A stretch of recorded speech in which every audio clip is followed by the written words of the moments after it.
So in order to answer this question, we really need to define what is meant by Old Testament laws. Old Testament laws fall into three categories. The first are ceremonial laws. They have to do with the sacrificial system and the feast days that God ordained. Second category are civil laws. Those are laws having to do with God's plan for the organization of the nation of Israel. And then there's the moral law. Those laws are an expression of God's unchanging will for the way that his creatures should relate to him, to one another, and to the world he created.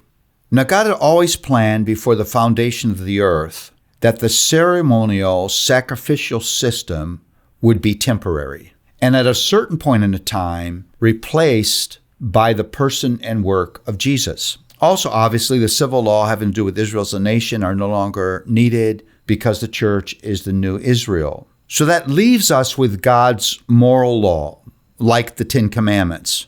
It's an expression of God's holy character and his eternal will for the conduct of those made in his image. And so we are still called to obey those laws. So yes, I am called to willingly and joyfully stay inside of the moral boundaries of God's law.